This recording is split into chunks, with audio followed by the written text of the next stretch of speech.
All right, now BJP hits out at the Siddaramaiah Sarkar in Karnataka, shifting our focus to all that controversy coming in from Karnataka around temples tax being increased. Now you have C.T. Ravi of the BJP who's saying, looking at the way Karnataka government is treating Hindus, I'm sure that Mughals are reborn as Congress leaders who are hell-bent on eradicating Sanatan Dharma from Bharat.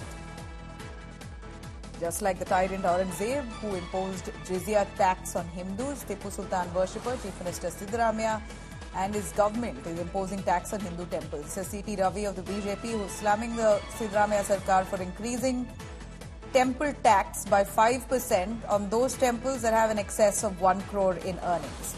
The BJP calls this an anti-Hindu move.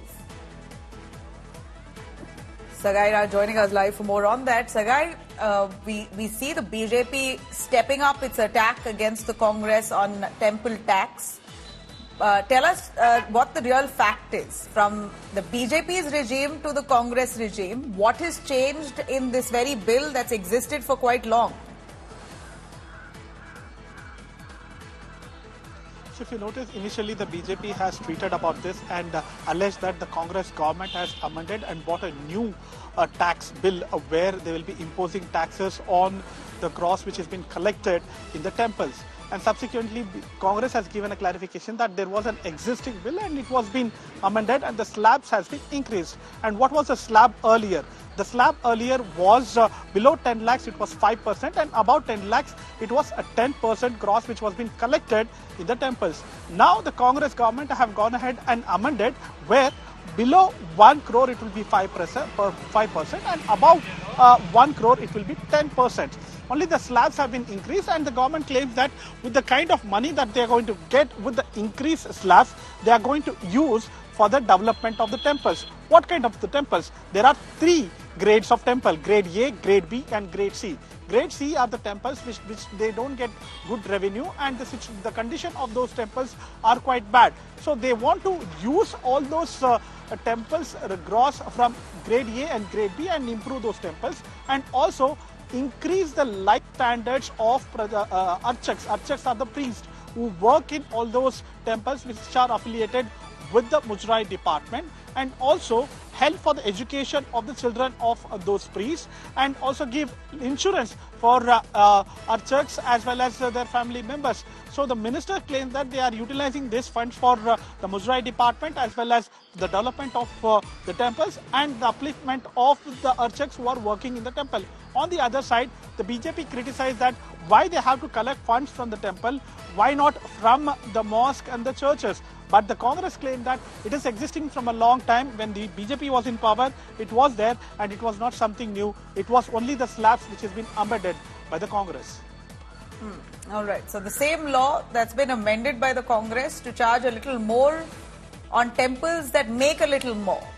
Thanks very much, Sagai, for joining us. As we see massive face-off there that continues between the Congress and BJP over temple tax issue, the Karnataka government passed this Hindu Religious Institutions and Charitable Endowment Bill, which has existed, though this time with amendments. They passed it in the Assembly, and that will now allow for the government to collect 10% of tax on temples that have higher revenue than 1 crore. The BJP earlier collected 5% tax on temples. Now the Congress says if you are making more than 1 crore, then we collect 10% tax.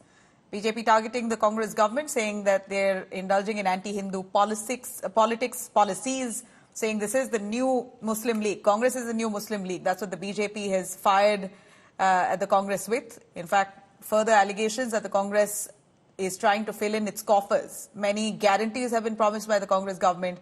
Their coffers are empty. BJP claims this is a bid to fill in their coffers through taxing Hindu temples. Now, the question also raised by the BJP is why no tax on churches, on mosques, etc. BJP says that this is, while the Congress has responded to the allegations by the BJP saying the money is only being collected only to uplift economically weaker priests in Karnataka, that 10%, basically extra 5% that they're collecting from temples that make more revenue, is to divert that money for upgrading C-grade temples, of trying to uplift the families of poor priests, ensure that quality education is given to the children of those priests. So that's where the money is being diverted. The bill mandates the government will collect 10% of tax from all temples above 1 crore. Though temples making anything above 10 lakhs and within 1 crore revenue will remain at 5%. 5% tax will continue for those temples making 1 crore and below revenue. Any bill that is passed, it has to go through the assembly. So what were they doing in the assembly? And this bill was not was first brought in by the BJP government. So let them actually tell what they have done in the last 4. They were in power for 4.5 years. Let them give out a list of what all they have done for the Hindus, no? So these people use Hindutva or the Hindu gods only when there is election. Otherwise, they really are not bothered. Temples which were earning more than 25 lakh rupees were being charged 10% earlier. Even when the BJP government was there, the same 10% was being taken by the Mujrai department. So now we've actually increased, we've actually taken out the slab and gone to 1 crore and above. So in fact, we are helping the temples, the smaller temples. So I don't know what the BJP is trying to mislead the people over here. And this act was there even when BJP was there. So if BJP is so cut up about this, why did they not repeal this act when they were in power for so many years?